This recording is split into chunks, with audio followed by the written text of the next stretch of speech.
Jemaah Daroma yang dimuliakan oleh Allah Subhanahu wa taala.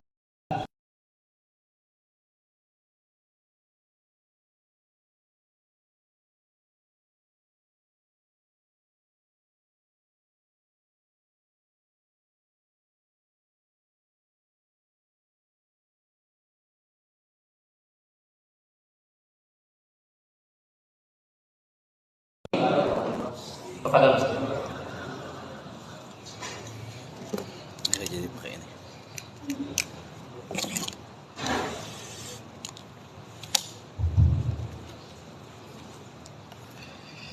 Bismillahirrahmanirrahim. Assalamualaikum warahmatullahi wabarakatuh. Yang jawab salam saya mudah-mudahan umurnya panjang, Pak.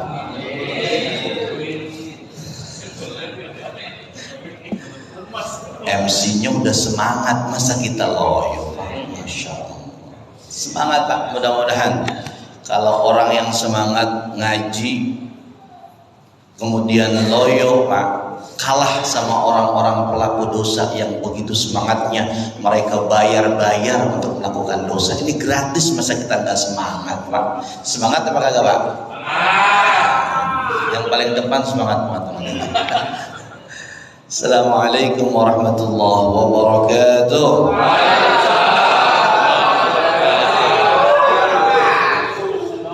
Alhamdulillah. Alhamdulillahilladzi arsala rasulahu bil huda wa dinil haqq liyudhhirahu 'ala ad-din kullihi walau karihal kafirun walau karihal musyrikun.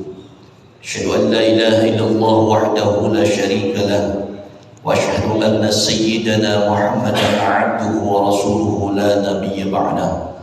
Allahumma salli wa sallim wa barik ala sayyidina Muhammadin wa ala alihi wa ashabihi ajma'in, amma ba'd. Faqad qala Allah ta'ala fi kitabihil 'azim.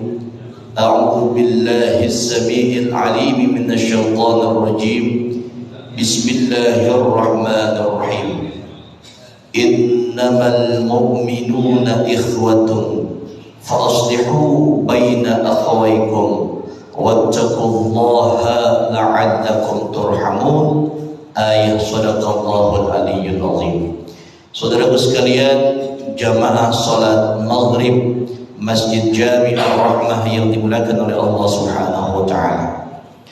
Marilah kita bersama-sama mengucapkan hamdalah alhamdulillahirabbil alamin atas segala macam karunia nikmatnya yang diberikan kepada kita, sehingga pada malam hari ini kita diizinkan oleh Allah untuk hadir di majlis ilmu setelah kita melaksanakan salat maghrib. Mudah-mudahan hadirnya kita di sini dicatat jadi amal ibadah si Allah Subhanahu wa taala, ditambahkan iman dan ditambahkan ilmu daripada Allah Subhanahu wa taala. Marilah kita mengucapkan salawat Allahumma salli ala sayyidina Muhammad wa ala ali sayyidina Muhammad. Seraya kita mengharapkan syafaatnya Nabi kita yang mulia pada hari kiamat. Mudah-mudahan kita semuanya akan mendapatkan syafaatul uzma dari Rasulullah sallallahu alaihi wasallam. Amin ya rabbal alamin. Saudaraku sekalian yang berbahagia, saya ada pertanyaan, Pak, yang datang ke saya. Sebelum saya masuk ke materi fikih sunnahnya, ini juga bicara fikih. Ada yang bertanya begini, Ustaz, saya heran ya, kenapa kok orang itu kalau sholat berjamaah kagak mau di barisan pertama, Ustaz? Kenapa itu, Ustaz? Saya balik bertanya, lah kenapa ente nanya ke saya? Nanya no sama yang agak mau sholat barisan pertama, kan begitu ya? Maksud saya pandangan Ustadz bagaimana menurut agama Islam? Boleh nggak orang kemudian malas-malesan berada di shaf pertama?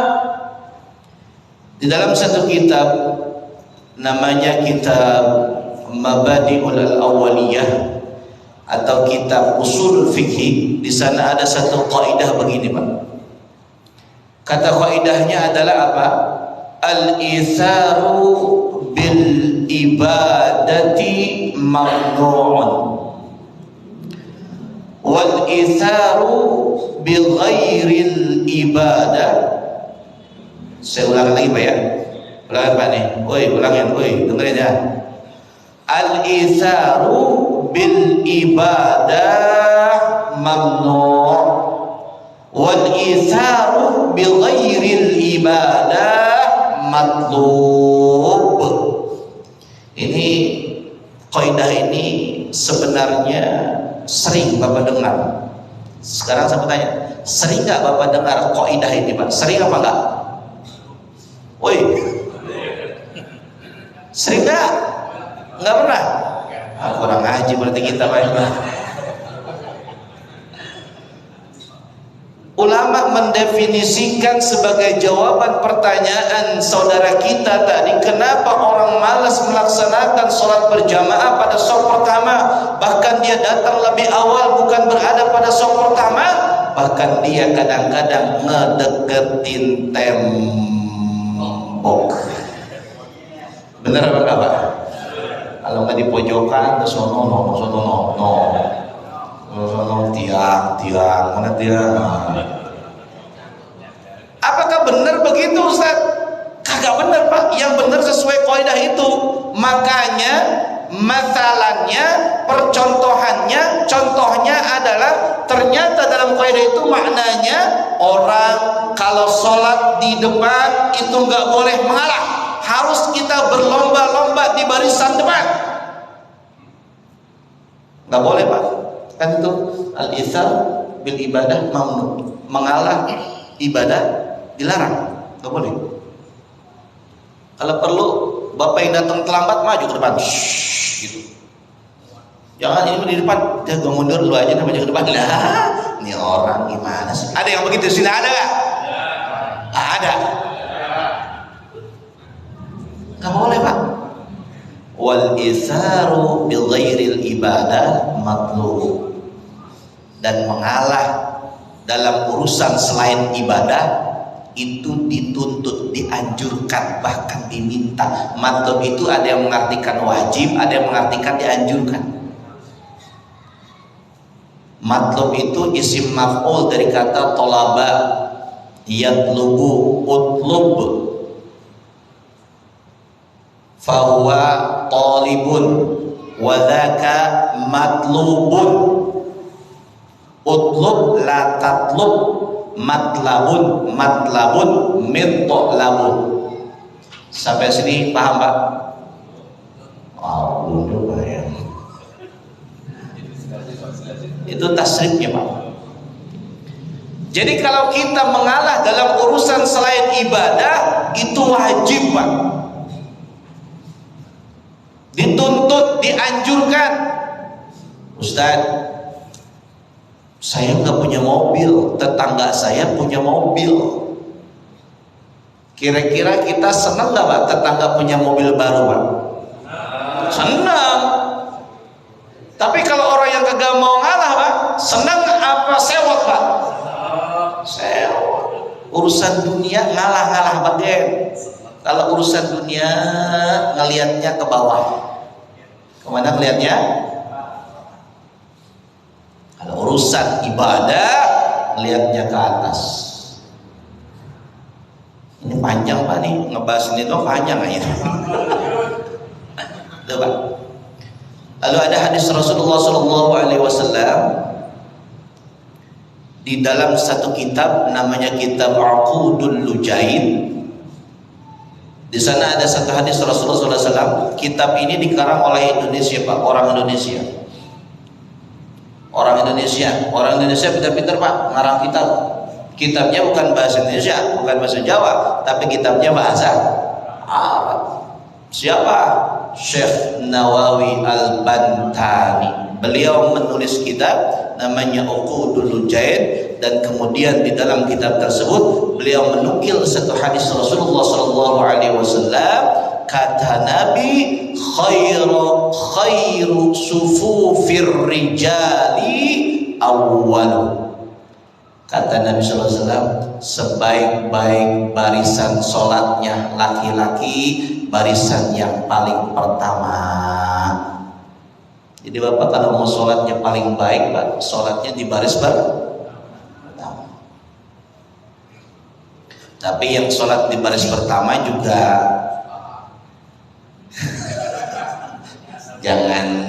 jangan kagak tahu diri, Pak. Di baris pertama pakaiannya tulisan sini, Pak, tulisan apa di belakang? Tulisan kaos boleh dikasih. Ada dari itu, Pak, dari toko bangunan itu material. Ada tulisan cat merek apa begitu ya, Pak ya. Kemudian ada banyak macam-macam. Kalau sholat, Pak, maafin saya banget, maafin, Pak. Kalau sholat siap-siap. Ayatnya yang lain di sana dikatakan apa, Pak? Khudhu zinatakum inda kulli masjidin. Pakailah pakaianmu yang indah-indah ketika kamu masuk ke masjid. Maksudnya ketika kita mau sholat ibadah. Lah kalau sholat ke masjid pakai kaos huruf apa kagak? Kaos tulisannya cat tembok gitu. Ya, orang pantas, Pak. Nih, sebaik-baik pakaian warna yang disukai oleh Allah adalah pakaian putih.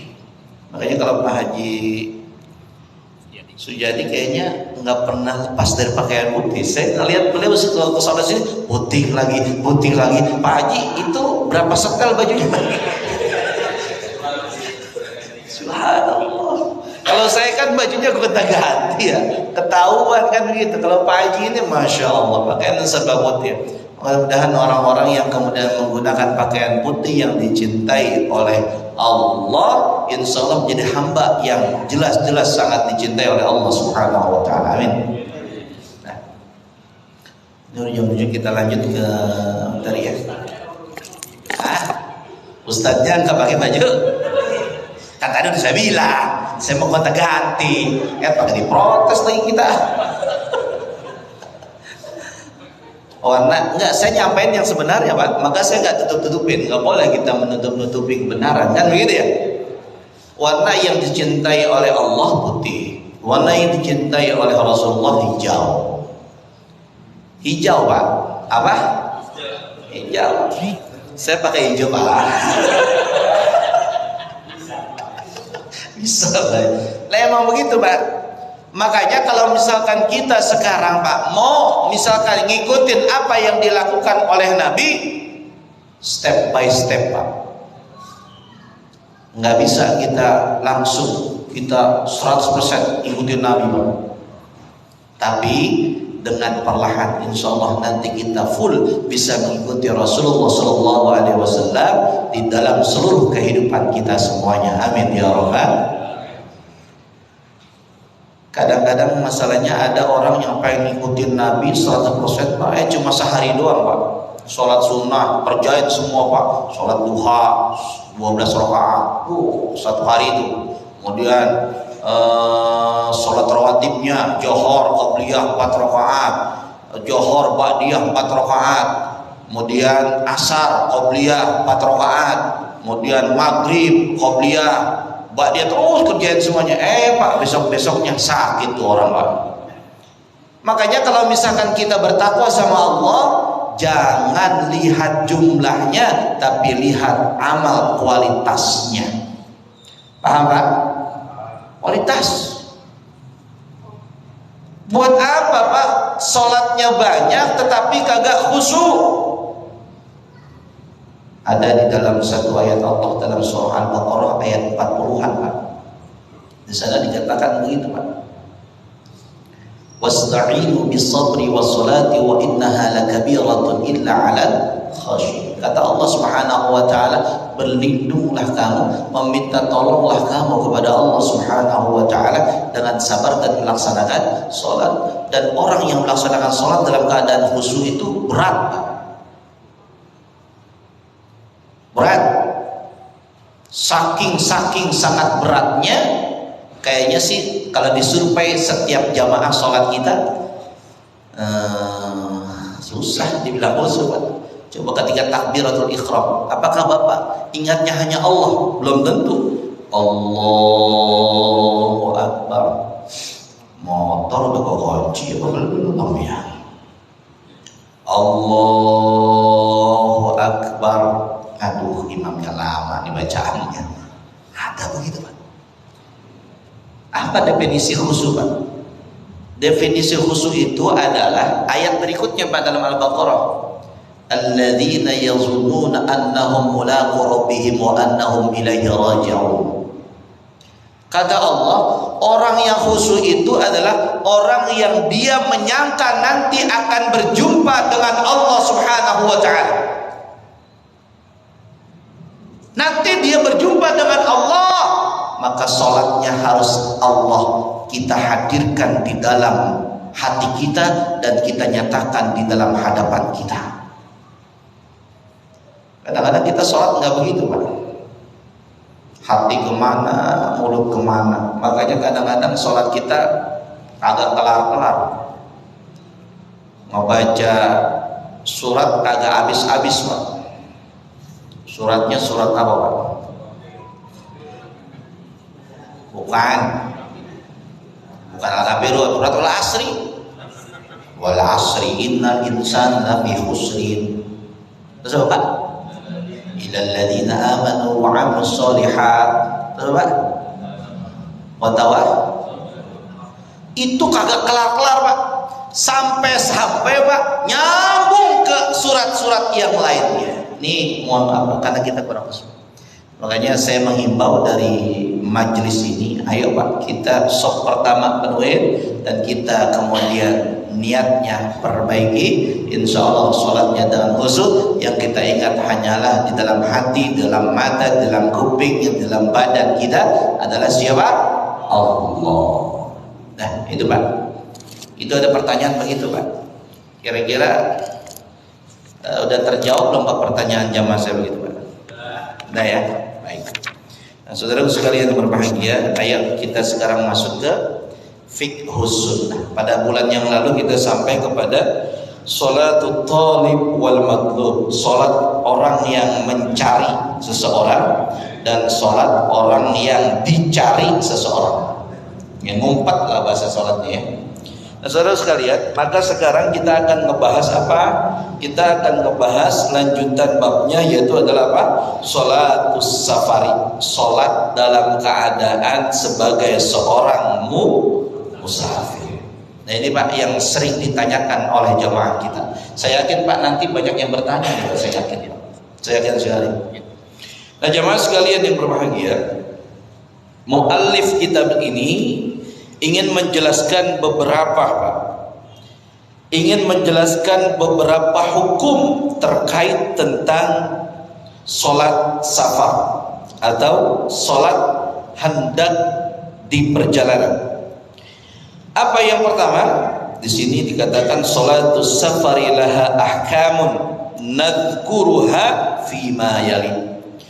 Sholat safar baginya terdapat beberapa hukum yang kami akan jelaskan pada hal yang berikut ini. Yang pertama, qasrus sholatir rubaiyah. Yang pertama, sholat safar itu bisa kita lakukan sholat yang fardu itu dengan qasrus sholati. Apa, Pak, berarti? Mengqasar sholat. Qasrun itu bahasa Arab artinya adalah memotong atau memendekkan.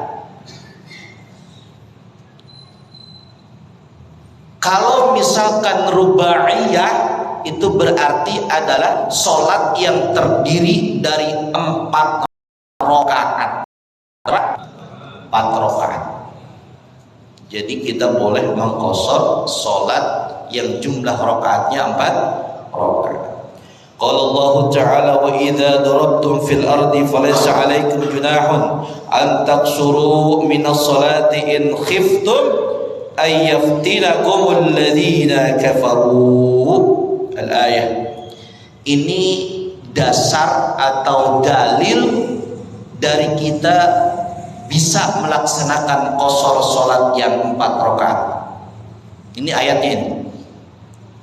Wa idza darabtum ay maknahu fil ardi, maksudnya adalah ketika kalian melakukan perjalanan, ketika kalian musafir, falaisa alaikum junahun, maka kalian tidak berdosa. Ngapain tidak berdosa? Antaksuru minas salati, kalian mengqashar salat kalian. Jadi nggak ada dosanya Pak kalau kita musafir kemudian mengqashar salat, nggak ada dosanya. Tapi ada syarat yang menguatkannya Pak. Apa syaratnya? In khiftum ayyaftinakum, jikalau kalian, bukan jarak Pak, bukan ayat ini bukan jarak. Ini ada yang motong baik dari jarak, jarak. Enggak Pak, jarak Pak. Oh iya bukan jarak Pak, ntar Pak, sabar. Jika kalian merasa takut diganggu alladzina kafaru, oleh orang-orang kafir. Nanti kan ada yang nanya, bukannya ada jaraknya Ustaz? Tak dulu, sabar, nanti jangan lompat dulu materinya nih, jangan lompat. Satu-satu dulu kita jalan satu-satu Pak. Jadi dalam ayat ini ada syaratnya, jikalau kamu takut diganggu oleh musuh-musuhmu. Jadi kalau misalkan kita takut diganggu, boleh Pak mengqashar salat. Lalu kemudian Pak nih, wattaqidu bil khaufi, dan di sini yang kita bisa ambil kesimpulannya dari ayat tersebut, karena rasa takut yang kita miliki, maka kita dibolehkan untuk melaksanakan sholat dalam keadaan mengqasharnya. Tetapi Pak, ulama di sini mengatakan ghairu ma'mulin bih. Ini bukan syarat utama. Bukan syarat utama. Ada yang lainnya Ustaz? Ada. Lah kalau zaman dulu iya Pak, syaratnya cuma satu. Karena musim qital, musim perang, musim berjihad. Sekarang ada perang apa kagak? Kagak. Sekarang ada takut yang sangat bersangatan apa kagak Pak? Kagak. Maka kita dalam kondisi yang aman. Maka ulama mengatakan syarat takut itu tidak menjadi utama. Ada syarat yang lainnya. Maka ayat ini dikuatkan dengan hadis Rasulullah SAW. Fa'an Ya'labni Umayyah qala, ada satu hadis Rasulullah SAW dari Ya'la bin Umayyah. Beliau berkata, qultu li Umar bin al-Khattab, saya bertanya kepada Umar bin Khattab, wahai Umar, ara'aita, apakah kamu tahu kalau misalkan manusia itu melaksanakan sholat dalam keadaan qashar? Lalu kemudian Pak,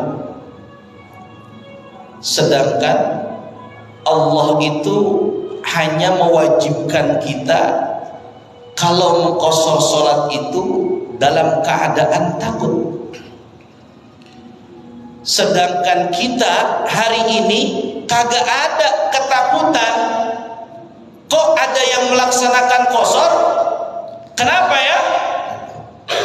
Maka kemudian faqala Umar, lalu berkata atau menjawab Umar menjawab, iya, saya juga heran kenapa ada yang melaksanakan qasar. Saya juga heran, sama seperti keheranan kamu. Padahal syaratnya adalah dia harus takut, tapi kenapa kok enggak takut dia melaksanakan qasar? Lalu kemudian Sayyidina Umar menegaskan, ternyata mereka itu melaksanakan qasar karena Rasulullah sallallahu alaihi wasallam pernah bersabda di dalam hadisnya, shadaqatun tasaddaqallahu biha alaikum fa'aqbilu shadaqatahu. Kata Rasulullah sallallahu alaihi wasallam, ternyata yang namanya qasar salat itu ada syariatnya dan kamu laksanakan, itu adalah sedekah. Sedekahnya siapa? Sedekahnya Allah Subhanahu wa taala. Fa'aqbilu, maka terimalah sedekahnya Allah Subhanahu wa taala. Jadi itu sedekah Allah bagi kita, Pak. Kita dikasih keringanan sama Allah. Kalau kita disuruh qasar, maka qasorlah. Jangan kita sombong untuk kemudian menolak sedekahnya Allah Subhanahu wa taala. Tuh. Jadi besok kita kalau berangkat, Pak, jalan-jalan Pak nih. Kemana misalkan, Pak? Kita jalan-jalannya, Pak. Mana, Pak? Kemana? Ragunan? Enggak. Mana, Pak? Jogja misalnya. Itu Bapak meskipun ada masjid, kemudian Bapak bisa sholat berjamaah secara tamat, Bapak hendaknya ambil sholat dalam keadaan qasar. Sholat dalam keadaan qasar. Tapi rubaiyah yang 4 rakaat. Kalau yang 3, 2 itu kagak boleh. Hilang 3 rakaat di qasar. Berapa kira-kira? Salat subuh di qasar subuh. Lah. Kagak asik. Nanti ada keterangannya di sini. Setahu saya salat salat maghrib kenapa nggak di qasar? Karena salat maghrib itu, Pak, naharul witri, yaitu witir siang hari. Itu namanya maghrib, nggak boleh dikosong. Witir itu kan bilangan yang disenangin sama Allah, ganjil, maka nggak boleh dikosong. Lalu kemudian subuh, kenapa subuh nggak boleh dikosong? Karena subuh itu bacaannya panjang-panjang, maka orang yang imam sholat subuh harusnya minimal hafal banyak ayat-ayat Allah supaya bacaannya panjang. Jangan subuh 2 rakaat bacaannya, rakaat pertama kulhu, rakaat kedua al-kausar. Ada yang begitu, Pak? Makanya nggak boleh dikosor subuh sama maghrib.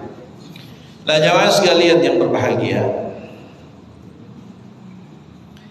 ternyata hadis itu, Pak, ada lagi yang menguatkannya, Pak.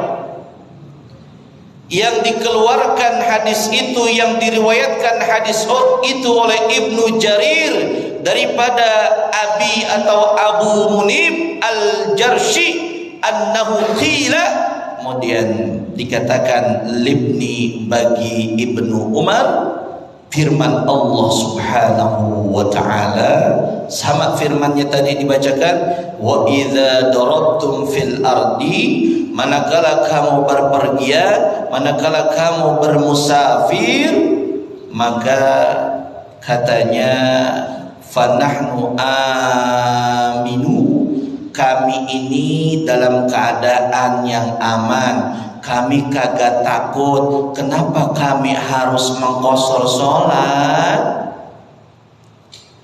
Lalu kemudian dijawab oleh sahabat yang ditanya begitu. Apa kata sahabat? Laqad kana lakum fi Rasulillahi uswatun. Karena Rasul ngelakuin itu. Kalau Rasul ngelakuin itu, ente jangan protes. Udah kerjain ngelakuin Rasul, insya Allah bener. Yakin apa enggak Pak? Woi, Rasul sholat tahajud, nggak usah protes, lakuin sholat tahajud. Bener nggak? Rasul ngelakuin sholat duha, laksanakan sholat duha, nggak usah protes. Rasul ngelaksanain sedekah kepada fakir miskin, laksanakan sedekah. Rasul melaksanakan nikah 1, 2, 3, 4, laksanakan, jangan protes. Woi, lah emang bener saya ngomong, bener nggak? Protes ini mah ada yang ngomong protes itu. Iya kan, pakai poligami, ya elah. Astagfirullahaladzim. Yang protes orang rumah. Ya pokoknya ada lah yang protes. Emang ada yang joblosin tadi? Oh, jomblo fisabilillah berarti ya. Nah saudaraku sekalian yang berbahagia, tadi katanya ke Isa 10 menit ya pertanyaannya. 5 menit, oke. Isa kan jam 7:30 ntar ya. Ya. Saya lanjutkan Pak sedikit lagi ya. Lalu kemudian Pak kan dijawab dengan ayat surat Al-Baqarah, surat Al-Ahzab ayat yang ke-21 yang laqad kana lakum itu tadi. Lalu ada juga Pak hadis Rasulullah sallallahu alaihi wasallam yang disampaikan langsung oleh istrinya Rasulullah. Jadi kalau tadi para sahabat dekatnya Rasul, ini enggak tanggung-tanggung Pak, istrinya Rasul yang ngomong langsung. Kalau ente kagak percaya ada yang qasar salat, nih bininya Rasul yang ngomong langsung. Kata Aisyah apa Pak? Qad faradatis shalah rak'atain bi Makkah. Falamma qadima Rasulullah sallallahu alaihi wasallam al-Madinah zada ma'a kulli rak'atain illa fil maghrib fa innaha witrun nahari. Kata Aisyah begini Pak. Nih. Kata Aisyah nih Pak, ngejelasin. Istrinya Nabi, sungguh telah diwajibkan sholat 2 rakaat ketika di Mekah. Jadi kalau sholat di Mekah itu 2 rakaat Pak. Johor berapa rakaat? 2 rakaat. Asar berapa rakaat? 2 rakaat. Isya berapa rakaat? 2 rakaat. Jadi 2 rakaat. Falamma qadima, maka tapi enggak di titik sampai situ Pak. Lanjut. Maka manakala Rasulullah sallallahu alaihi wasallam sampai ke Madinah, itu kan musafir berarti Pak. Rasul rumahnya di mana Pak? Di Mekah apa di Madinah? Dah nih orang.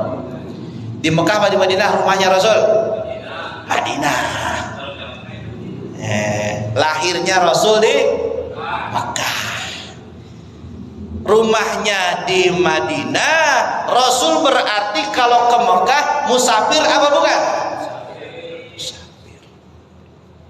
Jadi Rasul itu musafir Pak ke Mekah. Dia laksanain sholatnya yang 4 rakaat jadi berapa rakaat? 2 rakaat. Ketika Rasul sampai lagi di Madinah, pulang Pak, Rasul di Madinah ini pulang lagi ke Madinah. Kemudian Rasul sallallahu alaihi wasallam melaksanakan sholatnya zada, ditambahin Pak sholatnya. Yang awalnya Johor 2 rakaat waktu di Mekah, dia sholatnya jadi berapa lagi? 4 rakaat. Berarti Rasul mengqashar sholat ketika musafiran, sedangkan Rasul tidak mengqashar sholat ketika muqiman. Dia mukim lagi di Madinah. Ini udah jam segitu. Saya kasih waktu karena MC tadi membatasi waktu saya. Silakan ada tanya jawab. Mudah-mudahan kita bisa menjawabnya ya. Terima kasih. Fadhal. Baik, terima kasih atas kajiannya malam ini Pak Ustaz. Saya kembalikan kepada teman-teman semua bagi jemaah di sini. yang sudah ada depannya. Saya belum memulirkan yang ingin bertanya, tapi sudah. Alhamdulillah ada Pak Ustaz Suryadi dan juga Pak Ustaz Asmat, juga Pak Hafiz ya. Ya, ending. Oke, untuk pertama Pak Ustaz Suryadi, mangga. Baik, Assalamualaikum warahmatullahi wabarakatuh. Waalaikumsalam. Sebelumnya mohon maaf Pak. Mudah-mudahan kalau memang ini belum sampai ke pembahasan. Tadi disampaikan bahwa apabila kita melakukan perjalanan umpama ke Jogja, ya, dan di Jogja sampai Jogja itu kita akan melakukan kegiatan itu sampai kira-kira 10 hari lah gitu ya, di Jogja. Nah, yang berapa hari yang boleh dijamak atau dilover itu? Baik. Itu yang biasanya kadang-kadang kita bingung Pak. Ini Baik. di jamaknya berapa hari nih? Kita di cepat 10 hari. Ya, baik. Terima kasih dan assalamualaikum warahmatullahi wabarakatuh. Assalamualaikum. Dikumpulin dulu. Untuk berikutnya Pak Ustaz Asmat, monggo. Baik, Assalamualaikum warahmatullahi wabarakatuh. Yang saya ingin tanyakan salah ini adalah membahas tentang sholat. Yang saya ingin tanyakan, batas-batas manakah antara pemanah itu, antara imam dengan jamaah. Kadang-kadang imam saudara membarakan dengan jamaah dengan imam. Yang kedua, sholat. Enggak, saya terus ini. Oke, baik. Terus Yang kedua lanjut. Yang kedua, Ya. sholat taubat itu kita bisa laksanakan apakah sekali seumur hidup, apakah kapan lagi kita laksanakan. Dan yang ketiga, tentang sholat juga, sholat hajat kapan aja kita bisa laksanakan. Demikian, Assalamualaikum warahmatullahi wabarakatuh. Satu orang 3 pertanyaan. Ya, kelar jam 9. Assalamualaikum warahmatullahi wabarakatuh. Ya, saya juga ada 2 pertanyaan saja. Masya Karena Allah. takut nyobasan waktu. Pak Ustaz, ini saya ingin tanya masalah sholat safar ya. Ada pernah saya bertemu juga itu ulama fikih yang mengatakan untuk sholat safar yang kita dalam kendaraan itu kita berangkat belum masuk waktunya, tapi begitu mungkin jalan macet kita sholat di kendaraan. Nah, ada ulama fikih mengatakan kita pas begitu masuk aja kita sholat menghormati waktu. Jadi kita sholat sholat di kendaraan, terus begitu sampai kita sholat lagi dengan waktu yang maghrib, sampai kita maghrib, sholat maghrib lagi di rumah seperti itu. Apakah bisa dikatakan seperti itu? Dan yang kedua mengenai sholat subuh yang harus surat keduanya itu panjang. Nah, pernah saya juga mendengarkan Rasulullah ketika sahabat menjadi imam, Rasulullah menjadi makmum, ada sahabat lagi yang tidak ikut sholat subuh berjamaah. Karena ketika bertanya, kenapa kamu tidak ikut berjamaah? Beliau mengatakan kalau saya harus menjemput rezeki pagi-pagi. Kalau saya harus ikut berjamaah dengan sholat panjang, maka saya tidak bisa menjemput rezekinya.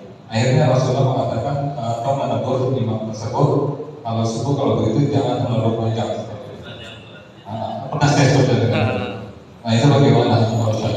Assalamualaikum warahmatullahi wabarakatuh. Waalaikumsalam warahmatullahi wabarakatuh. Ya, pertanyaan yang pertama tadi. Yang pertama itu ingat apakah nggak sih tadi? Banyak banget, coba antum sebutin. Ya, tadi Pak Ustaz Suryadi bertanya tentang kegiatan beliau berlibur selama 10 hari di Jogja. Mohon maaf kalau tidak salah, berapa kali kan beliau 10 hari di sana, ya. Terus berapa kalikah yang dilakukan sholat yang di jamak dan atau yang di qada? Ya, ya, bukan di qada. Kalau sholat itu kalau yang musafir bolehnya cuma 2, qasar, jamak. Kalau qada tidak. Kalau qada itu buat orang yang sakit, qada itu orang yang pingsan, kita udah bahas tuh. waktu itu udah bahas ya. Nah, kalau misalkan kita seorang musafir, tetapi seorang musafirnya kita tinggal cukup lama, maka bukan musafir sebenarnya. Saya ulangin lagi. Kita berangkat dari Bekasi ke Jogja, lalu kemudian kita di sana 10 hari, lalu kemudian apakah kita 10 harinya melaksanakan sholat fardu secara qashar dan jamaah? Tentu jawabnya, tentu jawabnya tidak. Karena batas yang dikatakan musafir itu cuma salasata ayyam. Berapa hari? 3 hari. Pak Haji berarti boleh 3 hari melaksanakan qashar dan jamak? Boleh. Hari keempatnya sudah tamam, sudah sempurna sholatnya. Tapi misalkan begini, saya kagak mau melaksanakan sholatnya dengan qashar, saya tamam aja sempurna semuanya sebagaimana saya nggak musafir. Makruh hukumnya.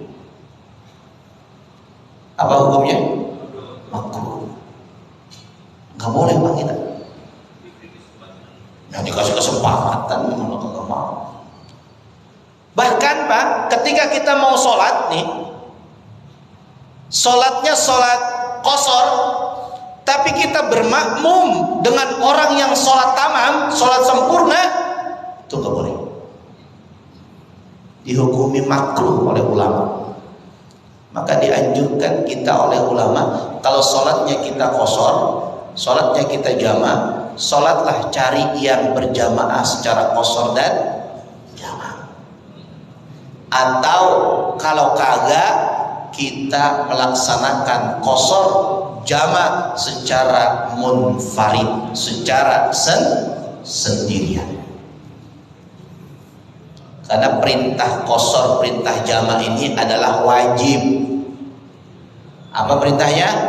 Wajib. Sedangkan melaksanakan berjamaahnya adalah hukumnya sunnah. Orang kagak melaksanakan sholat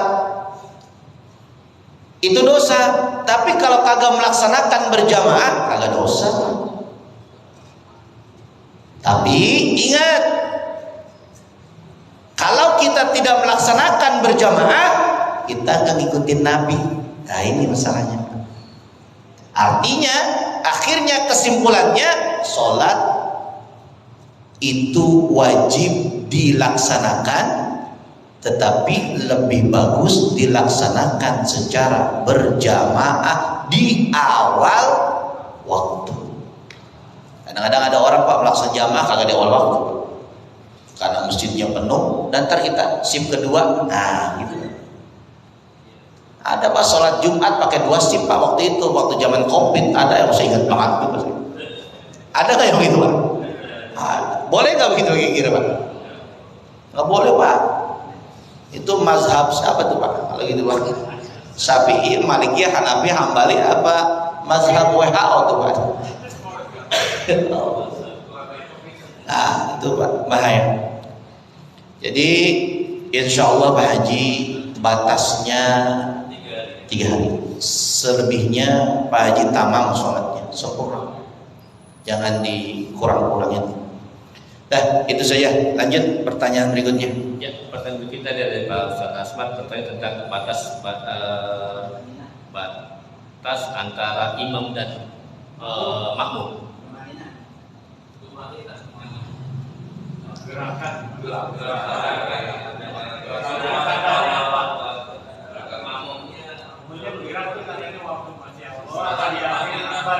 Oh gitu, baik.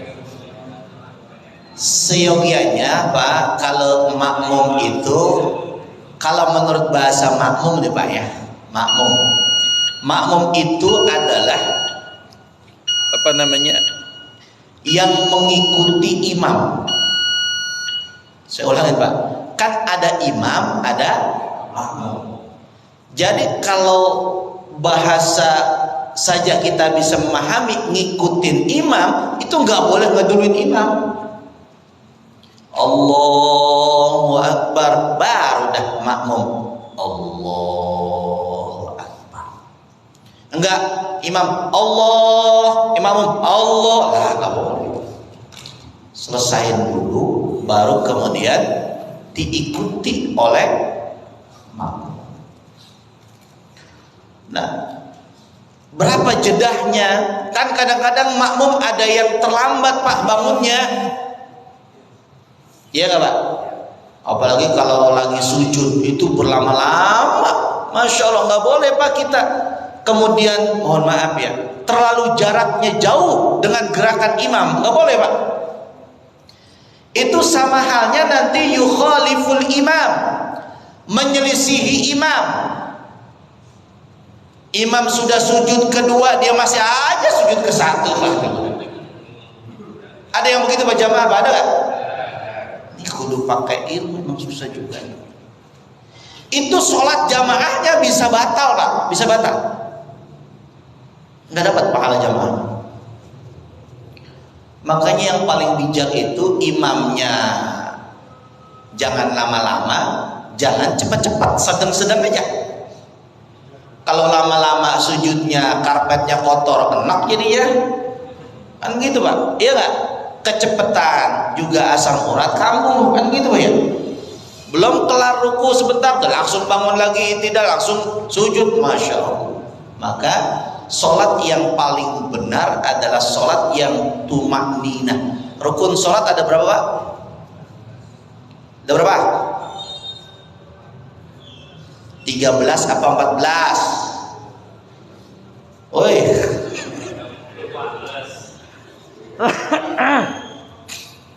Di dalam kitab apa tuh? Kitab Tankihul Qaul Pak, dijelaskan ada satu pembahasannya, rukun sholat itu ada yang mengatakan 13, ada yang mengatakan 14. Kalau yang 13 berarti digabungin tumakninah itu di setiap gerakan sholat. Ruku ada tumakninah, ya Pak. Sujud ada tumakninah, terus Pak begitu. Kalau kagak digabungin berarti dipisah, jumlahnya 14. Itulah makna tumakninah. Tumakninah itu nggak boleh nggak ada, harus ada. Kalau kagak ada berarti sholatnya salah satu ciri indikasi tidak khusyuk sholatnya. Karena sholat yang kemudian gerakannya tidak ada tumakninah, tidak ubahnya digambarkan oleh Rasul seperti binatang. Apa Pak? Yang suka mempelatuk lagi itu Pak? Ah itulah, itu ya. Udah berapa pertanyaan yang saya jawab itu? Kita singkat aja ya Pak ya. Ya, 2 pertanyaan lagi. Iya, silakan. Kapan sholat hajat dilakukan? Dan satu lagi terkait dengan jika kita sudah melakukan satu sholat di kendaraan, namun ketika turun kendaraan waktunya masih ada, apakah perlu diulang lagi? Ya. Itu, Pak. Saya jawab yang terakhir dulu Pak. Tadi pertanyaan Bapak untuk menghormati waktu sholat, maka kita melaksanakan sholat di kendaraan. Gitu ya Pak? Itu pernah saya dengar dari ulama Bekasi Pak, pernah menjelaskan hal itu. Maka boleh kita menghormati waktu sholat, kita melaksanakan sholat di kendaraan, tetapi dengan tidak meninggalkan sholat ketika kita sudah sampai di satu tempat. Itu pun kalau nggak ada tempat sholat. Tapi kalau ada tempat sholat, rest area, mana lagi Pak? Di jalan raya, berhenti aja kita sholat, bisa nggak begitu Pak? Bisa.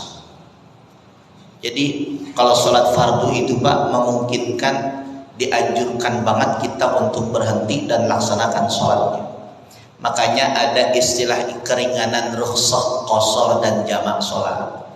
Kalau kita taksiran mau berangkat nih, ini kayaknya waktu sholat di perjalanan, udah aja jamak.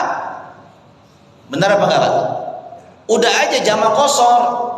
Kalau itu jaraknya atau masafarnya itu dia bisa masuk kategorinya. Karena nanti masafar jaraknya itu Pak, itu ada ketentuannya. Ada ketentuannya, berapa ketentuannya? Salasata al-amyal, 3 mil jaraknya, baru kita boleh melaksanakan qasar dan jamak sholat. Tapi Ustadz, itu kan ayatnya kagak pakai syarat, kan gitu ya? Yang namanya qasar ayatnya nggak pakai syarat tuh. Pokoknya dalam perjalanan aja, mau pendek, mau jauh, mau dekat, mau jauh, qasar. Tapi ulama menafsirkan ayat itu dengan syarat, karena Rasul mencontohkan dari Madinah ke Mekah. Jaraknya dekat apa jauh Pak, Madinah Mekah? Jalan kaki pakai empor lah pokoknya gitu ya. Ya, kecuali orang-orang yang punya iman kuat, Pak, hijrah dari Mekah ke Madinah luar biasa. Ya. Nah, saudara sekalian, lalu kemudian sholat hajat tadi Pak? Ya. Manakah sholat hajat dilakukan? Kapan gitu ya? Ya. Sholat hajat itu dianjurkan malam hari, Pak. Kenapa? Karena malam hari itu tempatnya Allah mendengarkan keluh kesah hambanya. Ya, Bapak bangun sholat hajat Pak, silahkan minta sama Allah. Kalaupun kagak sholat hajat, Bapak sholat qiyamul lail, silahkan. Karena Allah siap menunggu setiap permintaan hambanya, terutama di malam sepertiga malamnya. Begitu. Maka mudah-mudahan Bapak yang sholat sunnah hajat, doa-doanya dikabulkan oleh Allah Subhanahu wa Ta'ala. Dan kita juga yang sholat-sholat sunnah yang lainnya juga dikabulkan oleh Allah Subhanahu wa Ta'ala. Karena apa? Kata Allah, ud'uni astajib lakum, berdoalah kalian kepada saya, kepadaku, kata Allah, niscaya aku akan kabulkan seluruh doa-doa kamu semuanya. Kalimatnya adalah apa Pak? Astajib lakum.